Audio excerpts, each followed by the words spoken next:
Welcome to Pet Sitter Confessional. Today, we're brought to you by Time to Pet and Pet Perennials. What makes you different in your business and in your personal life?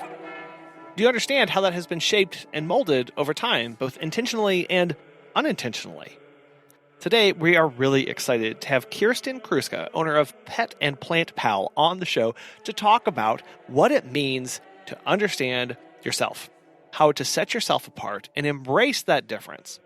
She shares how she goes with the ebbs and flows of her business and recreates not just herself, but the business practices that are necessary to meet her clients' needs. Let's get started. Hi, I'm Kirsten from Pet and Plant Pal in Louisville, Kentucky. My business itself is fairly new. I just established business in the summer of 22 is when I officially launched the business, this version of the business, although I have been in the pet industry in this area for well over 25 years as a dog groomer, professional equestrian, horseback riding instructor. So I have had quite a number of roles in the pet industry before this version of myself came together. I had been grooming dogs professionally for about 12 years, alongside of doing some other ventures. And as many people know, grooming dogs is extremely hard on the butt. Well, I developed, of course, a very severe wrist injury, and being a single person, having my own house, I wasn't really able to take the time off to recover from that injury. So for about a year, I kept having my wrists injected. And of course, that comes along with some extra damage. And so by the spring of 21, I was looking at having surgery on both of my hands. Supposed to be off for about 3 months, having bilateral hand surgery. And it didn't really kind of go as planned. 3 months turned into 6 months. 6 months turned into a year. And at that point, we decided, the doctors and what have you, that I was going to have to medically retire from dog grooming. So I am, I guess when this happened, I was 47. I said, okay, well, I'm 47 now. How do I, what do I do with myself? I went through a horseback riding career and a dog grooming career, both ended due to injury. So how do I repackage my skills that, I can make a sustainable living for myself? So I tried to think of my best, most marketable qualities and package them up. And that is how I came up with Pet and Plant Pal. Were you ever worried at all, Kirsten, about re-injuring yourself? Because while you might not be doing the grooming, there's still a physicality to this kind of work. There is a physicality. So fortunately, I am very fit. I am an avid gym goer. I hit the gym 5 days a week. I did my due diligence in physical therapy. And I, for my age, I would like to think I'm one of the even fitter people in the entire gym, even, people half my age. So I have a real strong commitment to physical fitness. My problem is they had to release the nerves in my hand. in my hand. So half of my hands are numb. So it's Wow. not even so much about the weaknesses that um, for doing dog grooming, you really have to be able to feel with your hand. And for me, that's really compromised. I can't hold the vibrating equipment for extended amounts of time. So, but walking dogs, leading horses, scooping cat litter, and then of course, part of the biggest bit of this business, marketing. that's that's not so strenuous on the wrist. Yeah. Yeah. Well, and you mentioned a couple times about repackaging, reinventing, version of myself, and I think that's a really cool way to put this as you look at what you have, what skill sets you have, how you envision yourself moving forward, and then kind of going like, how do I get there, and how do I make this work for me? Yeah, and what is it that I can offer my community? Because it's important to me that I'm of service to others. And Yeah. so were my strongest point, like, what do people call me about when they need help? I get phone calls, I get pet questions, and I get plant questions. So that is how I came up with Pet and Plant Pal. Because yep, when people need help with their pets and plants, that I'm the person they usually reach out to. Well, I was curious about that plant part because I've heard lots of sayings of like pets are the new kids and plants are the Yeah. new pets, and I don't know about all that, but I do know that people have a lot of extensive plant collections and they're very passionate about Yes. keeping them healthy and well. So how does that service work? Right? Do they have to have a pet in the home, or will you take care of people's? I am also a certified horticulturist. When I was younger, I worked in the horticulture field and I did commercial tropical interior scapes. So I would go and service great big huge office buildings, shopping malls, restaurants, and I would design. And then also we worked out maintenance for people to come in and so when you go or you see that those in airports, fancy hotels. So I used to work in a business that did that at a large commercial level. So I have all these other fantastic certifications. That's so cool, Kirsten. That's really cool. So no, I do have people that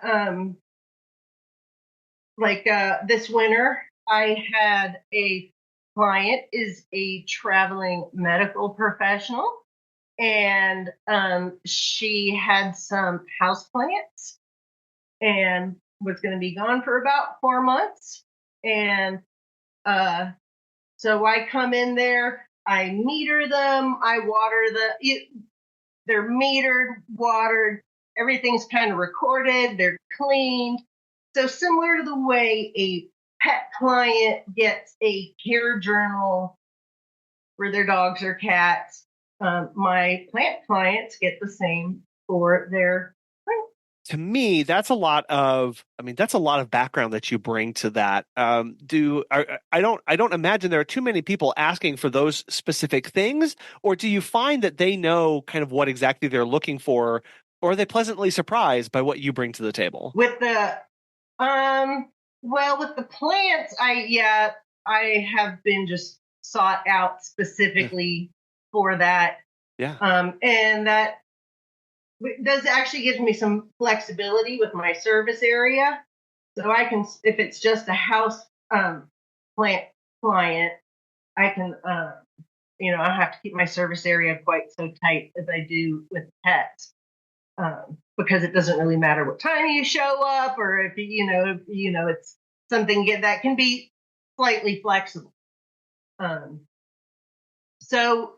then of course I have the clients that are, and a lot of people that love pets love plants too, and so that's also part of what I sell. My brand is I'm your pet and plant pal. Well, and I know you also focus a lot on education, right? That's pretty central to what you do Mhm. about plants and pets. Where does that desire come from to teach people? Well, in this day and age, we can't just trade our time for money, right? If we're doing straight hourly work, we're really not, it's really hard to build just a business if you're just, and part of what these days is really selling. And if I'm looking to actually build a sustainable business,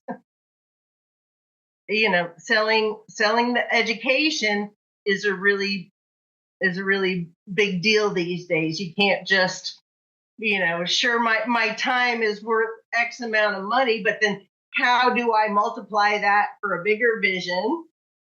As I look to expand my business, that one of my strong qualities is I feel like people really enjoy learning from.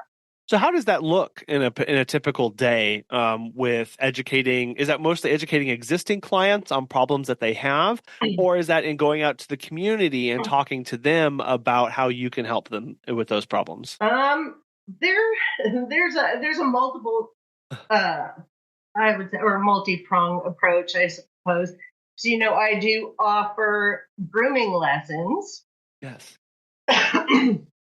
Excuse me. So now, while I can't, put in 8 hours on my wrist or whatever, I can go for the person that's really dedicated, that wants to learn to groom their own pet. And I've had other pet sitting professionals come to me, want to learn about grooming so that they can add it to their services. So the way my time really is structured, of course it vacillated between, like, in the summertime I do a lot of outdoor gardening, I take care of this really big beautiful Buddhist temple we have here, and I am lucky enough to have that as one of my, of course I'm a member there and stuff like that, but they are also a client of mine. And so I'm super lucky to have that project. You were able to see it. It's quite spectacular. So in the summertime, of course, a lot of time is dedicated there. Yeah. Now in the winter time, of course, I've been focused on, of course, getting out a lot of content. Getting out a lot of content, teaching people how to groom. When it was Christmas time, running around all over the place, doing as many pet visits as I could fit in. So my time and responsibilities tend to be really flexible. Now, I do have a vision where I'm going to start to expand with some employees, so it's not so much about my time as it is this really wonderful program I've designed for my clients. Yeah, and it's about I love how you talk about how the kind of the tasks and the needs change seasonally.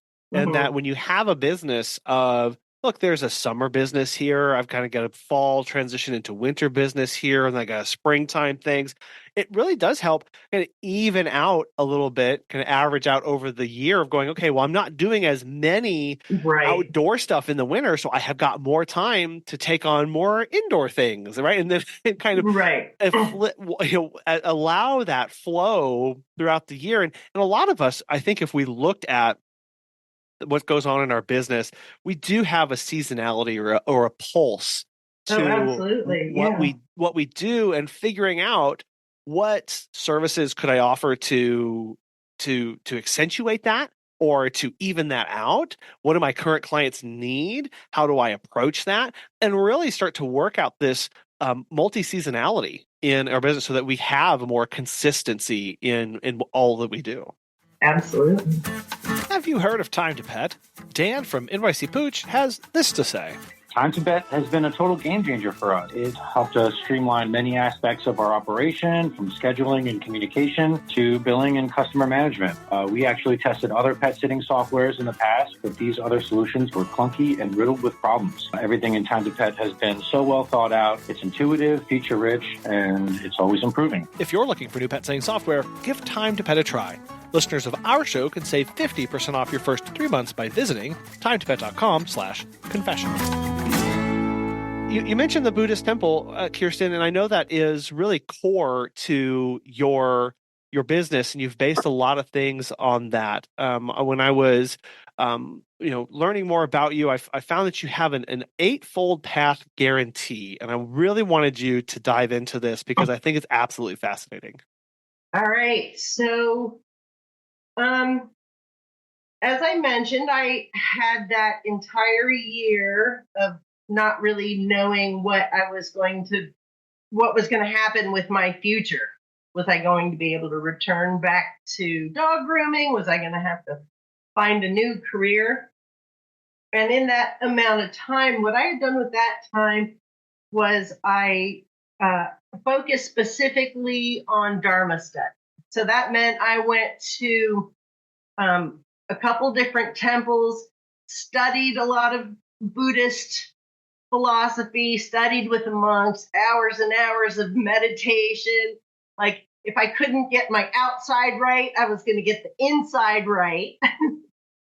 So in that journey, we really see how the Buddha has this lovely prescription to end suffering, right? That is the 8-fold path. If you want to know how to end the suffering you experience in your life, the Buddha teaches these 8 steps that lead to enlightenment. What this also is a moral and an ethical code. And since the path of the Buddha is so near and dear to me and really central to pretty much everything I do in my life, as I like to say, Buddhism is time-tested and scientifically proven. It's so I really wanted my customers to get this sense of, what is it that I am bringing that's different to your household. I am bringing this really deep sense of ethics, that I truly believe in compassion for all living beings, that I'm there mindfully, happily, patiently with their pets. So they can look and read that this 8-fold path guarantee is an honest commitment to, like, putting some good into this world, putting some good into your house, because my core values, what I want to share with the world, is this feeling supported and cared for and loved. And like I said, compassion for all living beings. So the 8-fold path guarantee just is a way they can, my clients or whoever comes on my website, sees how I mix business and ethical code and spirituality into my office. I think that's really important to have a way to present that to clients because it is hard to communicate that in a short snippet or something like that. Like there's a lot of depth to that. Mhm. It's an extremely personal thing. And at the end, it results in a very practical application. And I think Mhm. that's what's really important with that of going, yeah, I'm there. I love, when you said I'm there mindfully, I'm there patiently. Like these are things, these are attributes that we all would like our clients to know about, and this kind of this guarantee of going, this isn't just, I'm not just saying this because this is a slogan or a pithy way to market my business. This is a core belief and tenets of who I am as an individual, and Right. I'm living that out in my business as well. And when you get me and who I am. Do you find that you have to, explain this concept to very many clients, or do they ask questions about No, this? I feel like in general, people just kind of feel that from me anyways. Okay. And it's hard for me not to wisdom bomb someone within the first 20 minutes of meeting them. So it depends on their level of engagement or Mm. enthusiasm. It's there for those who want it, and but it's certainly not something I'm trying to uh, push on to anyone either. But I feel like as a general rule, people just feel that kind of stuff about me anyway. Right. Well, and it's something that again you can point back to, and I love, just very simply, you have that on your website as under the, it's under the what makes us different tab, and I think that's so wonderful that you present it in that way of, you're like, as we a lot of us try and think of, how do I differentiate myself? How do I set myself apart? And what you did is you focused on core beliefs of yourself as an individual and going, it's me. It's who I am. It's not, you could sit there and labor on about your background in groomer or a trainer or, in the horticulturalist or all this stuff. But you focused on these personal beliefs of yours. And that's a genuine presentation of ourselves. And clients really do pick up on that. Yeah, they really do, and and I feel like also it helps um, kind of attract the kind of client I want to work with as well. Because it's important to me that I'm working with someone that is taking great care of their pets, believes in speaking to others kindly. So also, on the other hand, it's also saying, hey, this is kind of what I'm expecting of you too. Um, and yeah, I think the people that are maybe, I don't know, the tire kickers are out there looking for the discount, that they're not going to look at that stuff. But the person that really values those things are going to be like, oh yeah, me too. And those are the people I want to help. Right, because if you have a tire kicker or somebody who's just trying to see what's out there, they hit this page, like it's a lot to absorb. It's a lot to take in. And it really, I mean, it sets some high expectations, and it is a reminder, this is a reciprocal thing of, hey, I as a company, this is how I'm going to treat you. And there's a reciprocity expected in this relationship. And that if you don't want to, right, to a livelihood, or to right care, or to these things, or right action, like that's that's on them to kind of help filter out the kind of clients that are going to be interested in working with you if they are Exactly. not also personally attracted to these as well. Right. And Right. I was curious because you do have in there about, in your services, you work to prioritize the physical, emotional, and mental well-being. And I did want to know, Kirsten, how you work that out in your visits and when you're working with your clients. Of course, as a business owner, anytime I go into a place, I look in and try to see, okay, what's the most efficient way I can cover all these different needs? What are the most important things this animal needs? They definitely need water. They definitely need their food. Is the animal happy? am I going in there and is that animal super stressed that I'm in there all the time? Or am I going in there with plenty of time where the animal can, be chill and happy? So it's important that it's not, that the client really understands it's about taking the correct amount of time with, whatever animal, whatever situation it is. And if it's a situation that, where I feel like the animal's not being maintained properly, that gives me an out. Well, you start out by going, I think that there is that unique way that you can approach visits there. As there's the most efficient way, and then there's the most effective way, or the best way. I'll say that way. There's the most efficient, and then there's the best way. And sometimes they are mutually exclusive. Right. I have definitely been in the visits of going, there is a very efficient way to get this done, but it's going to mean putting the pet in a situation that they don't want to be in. It's going to mean damaging some relationships. It's going to be moving really fast and quickly here. So what actually is prioritizing the physical, emotional, mental well-being here is extending the visit or requesting more time from the client or working some other method here, and always knowing that I have a decision tree as a business owner that I have to work through, and going, at the end of this, when I'm actually doing the work, are these being prioritized? If not, I need to try another tactic. Yeah, that's a beautiful way to articulate that. Exactly.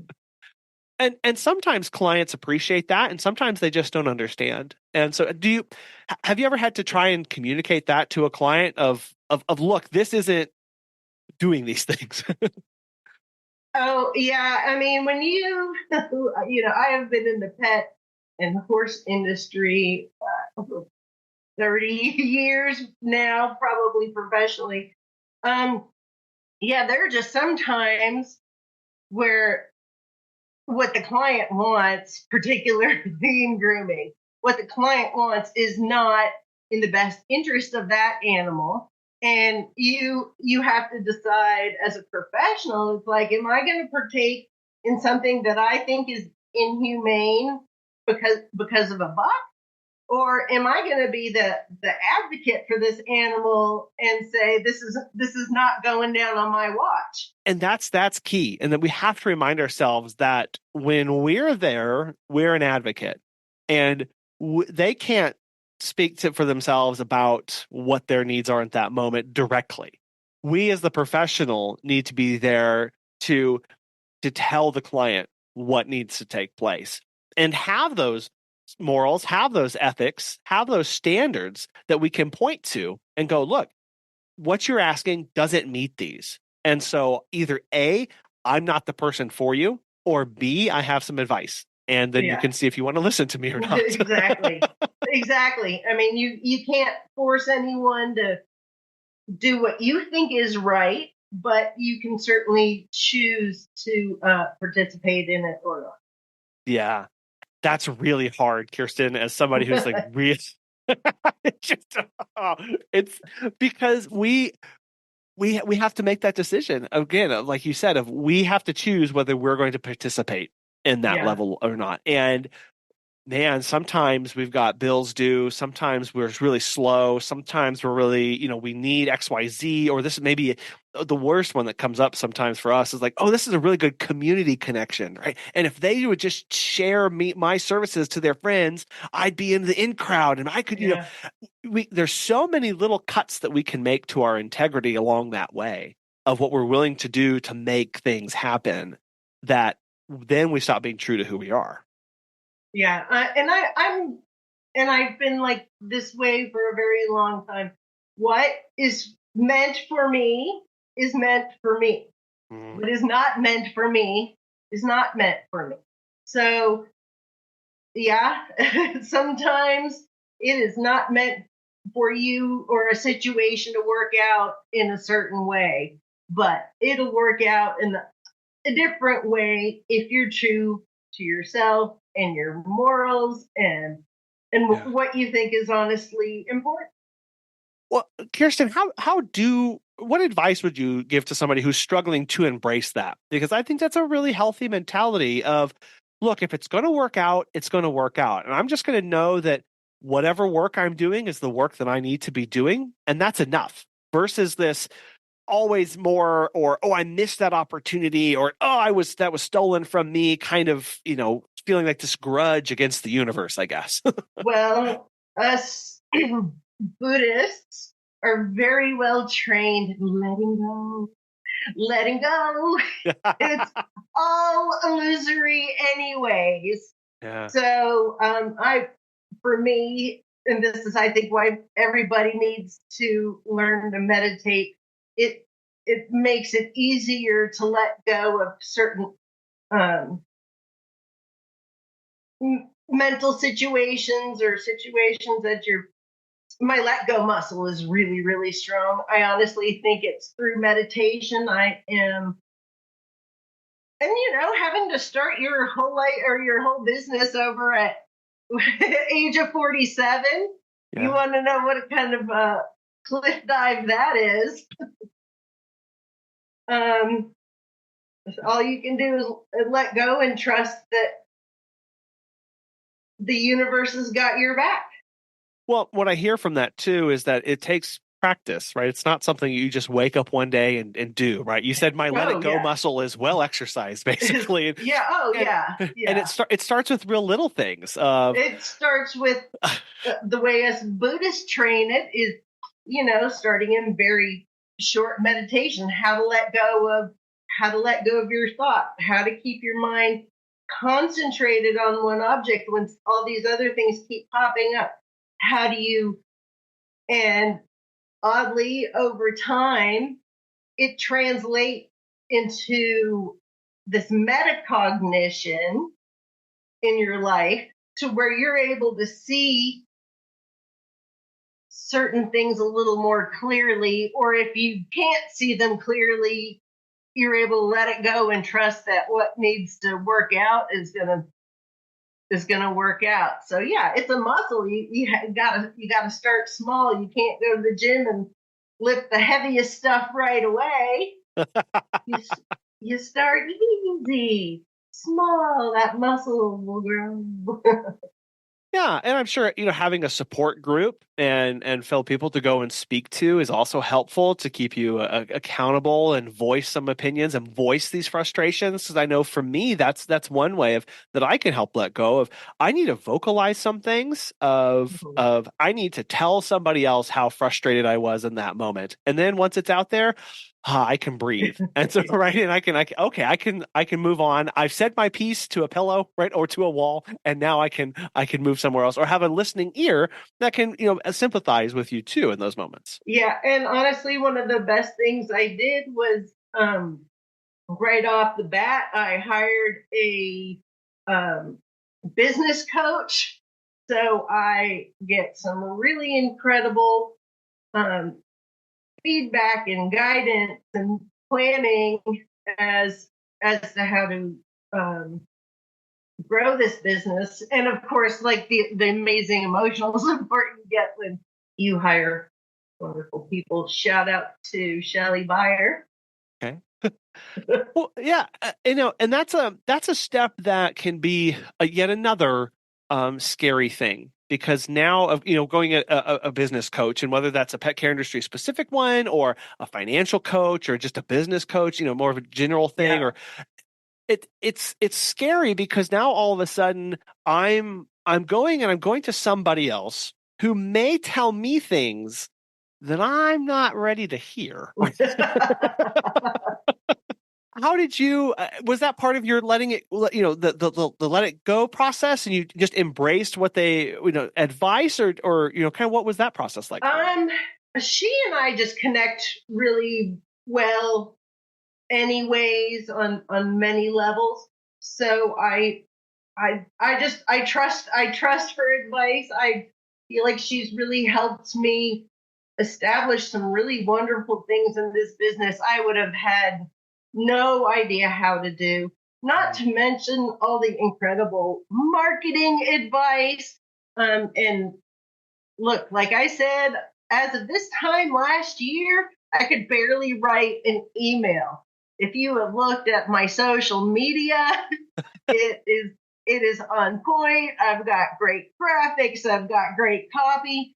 That's a lot to learn at my age in that short amount of time. And if it wasn't for her guidance and patience, who knows? Who knows? Our friends at Pet Perennials make it easy to send a heartfelt condolence gift directly to someone with a broken heart. They have this awesome direct-to-consumer gift model that takes the effort off of us and ensures a thoughtful, personalized sympathy gift reaches your client or employee on your behalf. All gift packages include a handwritten card, colorful gift wrap, and shipping fees across both the U.S. and Canada. They also offer an array of milestone gifts and greeting cards that can be sent to celebrate birthdays, extend get-well wishes, and welcome new and rescued pets. Additionally, there are gift choices in case you need to send a sympathy gift in memory of a special human client or celebrate a pregnancy, engagement, or wedding of a pet lover. If you're interested, register for a free Business Gift Perks account to unlock the all-inclusive discounted package prices. Since the service is used on an as-need basis, there are no monthly or annual obligations or minimum purchases.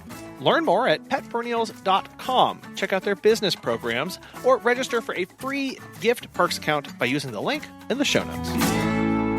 But it does, you start off saying, like, this takes a level of trust inherent in this person. And so to know, because I know a lot of people may ask, like, oh, how do you pick a coach, or how do you know who to work with? What are their skills? What are this? What is that? What is this? At the end of the day, it's, do you connect with the person and do you trust them?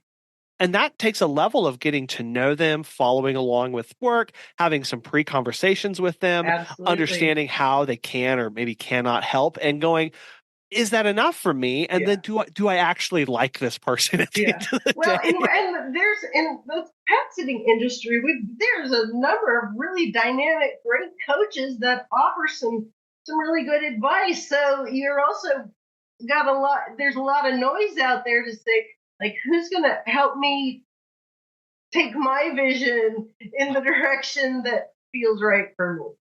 Yeah, it can be a really scary time whenever you are, especially when whether you are new or whether you've been in the industry a while, when you go to look for help, it's really overwhelming. And it could be maybe help in your business, or maybe it's help with a particular training problem that you're having, or maybe it's help with taxes. Oh gosh, don't get me started with that. But it's it's like anytime we go for help, we're very vulnerable in that, aren't as a person, of going, I'm admitting I'm at sometimes my wit's end. And I'm looking for help and trying to be discerning and doing our due diligence in who we let in to help. But sometimes that can turn into, nobody's good enough for me, and so I'm just never going to reach out for help. Yeah, well, fortunately, I am very flexible, and I have had some really great teachers and professors and role models in my life. As well as I mentioned, I used to ride horses professionally, so I've ridden under some Olympic trainers. And as we know, that can be some really tough advice to take when you're galloping a 2,000-pound horse at a 6-foot fence. They don't mince their words. Well, and that's the other thing too. Kirsten, of sometimes the advice that we get is harsh, because if not heeded, there's a lot of danger on the other side. Yeah. Oh, yeah. Yeah. Right. Like how you correct, just think about with kids, like how you correct a kid who is, who is painting on the walls is very different than how you correct a kid that is running into a 6-lane highway. Right. Because exactly. The end result. And now in the moment, sometimes the correction, when we're the kid, it's like, oh, that was way overkill. I don't understand. But also, again, trusting that the person can look ahead a little bit and going, you are going to some really bad places here. Right. You need to back way up. Right. Well, and anytime you take anybody's advice, or nobody sees you for who you are, they see themselves as you. I don't really see Colin I see what I think is Colin from what little I know about you and the way you appear. So none of it's ever really personal advice because there's no real way to actually get that personal. That's Sorry, truth bomb. it's so true, and that comes in the form of whether it's a coach giving us feedback or somebody else in the industry, or even with clients too. Yeah. It's a lot of times they are reacting to an interpretation of who we are, and so to understand that everybody's viewing us through a lens. Yeah. And that I can't get too offended because they've got glasses on their face. There is no objective way for me to really know you, and no really objective way for. So if you got to take a step back and say this isn't necessarily personal. What's the lesson here, and how do I move forward from that, removing whatever I feel if I didn't like the tone or the way it made me felt because it was blame rather than praise, or it's all the same energy. You just have to understand how to apply it. Yeah, that's what it is, right? Of how to apply it. And now it's that moment of decision of going, okay, now that I know what this person thinks, or now that I know this person's seeing, what's kind of like, what's my responsibility with that at this point? What am I supposed to do with that? And going, well, there are a lot of different, I can get angry. I can go cry in the corner, which is what I personally, want to do a lot of times. Like, I just, hold on, just give me a minute. Or, or, do I breathe and recognize, or do I, react? It goes, that's our responsibility in that moment of, look, they have said their piece, they have spoken, they have done the thing. I can't control what's coming out of their mouth, and now I have to go, okay, now it's up to me to make a decision with this. Right. And not to go back to the meditation thing too much, but that is the beauty about just practicing meditation just a little bit in its smallest forms, is that in those moments when your nervous system is really charged, or you've just heard something you didn't really like, you have that mental space to go, let me analyze this, rather than all of a sudden like jumping to whatever it is that your nervous system has just reacted to. Well, and that mental space is so hard to do as a business owner because it's filled with a cacophony of to-do lists, noise, tasks, worries, frustrations. And we do get to that mental space where I'd say a lot of times, like, I don't have the bandwidth to deal with this anymore. There's no more space. There's no more capacity for this. And so periodically doing that whatever, that practice for you of going, I've got clutter in my brain. I need to do something with that. Yeah. I've got to take care of that, because if I can't be at 100% capacity today and take on new things or more things tomorrow, that just doesn't work. Right. So when you look to your ideal clients, I did notice that you had this, we talked about your grooming earlier, you said your ideal candidates for personal grooming are dedicated dog owners committed to routine grooming. And I was, I was curious, how do you screen for this? It doesn't actually take me very long to figure out who's serious, because a lot of people will say, oh, grooming lessons. And of course, that's your owners with those doodles. They're spending $200 on their haircuts all the time, and then they're getting mad at their groomers because they're not getting brushed in between and the groomers are shaving them. I don't want those customers, because they got kicked out of groom shops, to be like, well, I can learn to groom my dog. No. No. So I don't take clients that have been booted out of groom shops. just because grooming, now it's one thing if you want me to come over there and teach you how to efficiently give your husky a blowout at the self wash, or, what's the most efficient way to keep my little terrier from jumping out of the bathtub, and how do I safely do that? Or even to, I have had clients with doodles wanting to learn to do the whole haircut, but I was like, this goes in stages. You have to do the work in between. This isn't like a different excuse for me to come do grooming. This is for you to get better. And then also, grooming equipment is ridiculously expensive. Yeah. Now, I don't mind if I have someone that's kind of new and they don't have like all their stuff and they need help ordering or whatever. I don't mind sharing some of like my not so expensive stuff so they can, feel what different things are like. But, once I start kind of explaining to them the cost of scissors and clippers, and they screen them. Well, and the other part too was like, well, how long does that take? I'm like, well, how quickly do you learn? How, we can be talking about 6 months worth of lessons. This isn't like, you're probably not going to learn how to, and I'm talking about the doodles and stuff like that, which of course where I get my biggest interest. Yeah. And of course the biggest amount that I turn away too, when they start understanding exactly what that entails.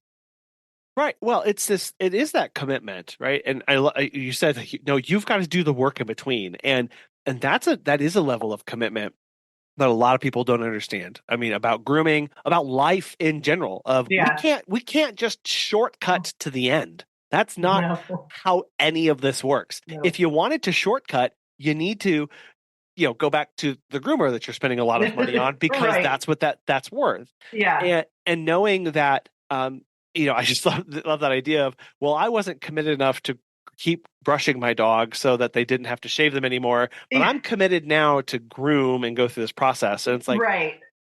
But are you like, do you understand this? And Kirsten, we see that all the time with our clients who have dogs with separation anxiety or who have these other behavioral concerns, or even cats, and going, oh, well, I thought I could contact you and you would just magically fix this. Yeah, no, I don't have a magic wand. I can give you professional advice how to handle it. Like you would go to a gym trainer.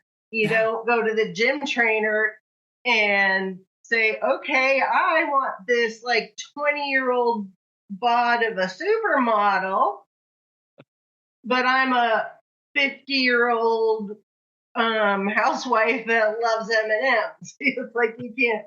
You have to do the work. Yeah, and helping and trying to get people to understand that, and it can be really frustrating because I know we've had people contact us who they sounded like they were such a good fit. They wanted the service, price wasn't the issue, but they were looking for a quick fix, and we can't do that. And I can't imagine how much more so whenever it comes to grooming. So yeah, I try to make that really pretty clear in any time I publish something about it. And of course, because people see me with the young lady that I did help with her real pretty sheepadoodles and their big fluffy heads, and so they see that and they think, oh, and that woman owns a pet sitting business, and this is going to be part of her livelihood. So, that. So it's not. Sometimes they'll see the picture and think, "Oh, that could be me," in a short amount of time, not really understanding the full picture of what all gone into. The photograph. Well, and then that's where that education comes back in of, let me tell you why the process is the way it is. Let me walk you through why there can't be shortcuts here. And that onus becomes on us, as on you, when you are walking through that, of going, I have to know this really well. I have to be able to assess where this person is. I have to have that conversations to know what their expectations are, so I can walk them through the steps in an appropriate manner. And we can become frustrated when we don't take that upfront time to do that assessment of that person. And then we are left going, well, why didn't they choose me? Well, a lot of reasons, right? But it could have been that they weren't patient enough to come. Also getting back to your eightfold guarantee of going, hey, look, patiently is here. Patience is a big thing for us. If you can't be patient, this isn't going to work out. It is always a two-way street in any time you deal with, and then when you add the animals into the mix, it's more than a two-way street there. Because now we've got to make sure that we are focusing and prioritizing their mental. Because there are plenty of, I've been in this industry long enough. There are some dogs just don't like me. You have that. They just need to go to a different person. They might do fine. It wasn't anything I did wrong. Yeah. It wasn't any history the dog had with me. Sometimes they're just not energetic matches. And you also have to say, look, this is just not a good mix for either one of us. Sorry. Here's my recommendation. And always following it up with that of, look, I might not be a good fit for whatever reason that is, but here's who I think may be, and just being honest with them about that. Yeah. And I always think that in the long run, you're going to come out looking professional. Some people don't like that medicine, but you're going to come out looking professional in the long run when you say something is above your capacity, something is outside your scope of ability. It is better to say, I'm not capable of that. Here is who I think can handle it. But that is outside of the boundaries of what I can do. I really agree that when we're honest with ourselves and our boundaries, clients pick up on that. Again, this genuine nature that we are purveying. We're being straightforward with them. We're being transparent in all that we do. And that's where trust can come back. And they may come back to you for other things because you were honest enough to say when you couldn't help them with that other. Absolutely. I agree. Kirsten, I want to thank you so much for your time and for sharing with us the importance of finding that mental space, letting things go, and embracing that not just we will evolve and change, but our lives around us do, and that we can either embrace that or fight it, and that's going to be where, and walking that line. There's a whole lot here, and I know that you've got a lot to share and educate on. So how can people best get connected with you and follow along with all the cool stuff that you're doing? All right. Well, I would be super pleased to invite everyone over to my Facebook content. I work really hard to write some hopefully fun and informative stuff, and hopefully some cute reels as well. I am also on Instagram, but that's pretty much just the same copy of that. So my name is Kirsten Kruska, KirstenKruska, or you can find me there at Pet and Plant Pal. Kirsten, I really want to thank you for coming on the show and sharing with us and taking time out of your busy day. I genuinely appreciate it, and I'm very, very, very thankful. Absolute pleasure, Colin. Thank you. All right. You have a great week. What version of yourself are you creating for tomorrow? And what version of yourself are you living today? Our experiences, our trials, our struggles, our strengths all shape who we are and who we become. Part of our responsibility is then understanding how that actually impacts us. What can we mold? What do we have control over? And how do we become who we need to be to get the work done that we want to? Our other responsibility? Being part of the process intentionally and going along with the flow when we need to. We'd like to thank today's sponsors, Time to Pet and Pet Perennials, for making today's show possible. And we really want to thank you for listening. We hope you have a wonderful rest of your week, and we'll be back again soon.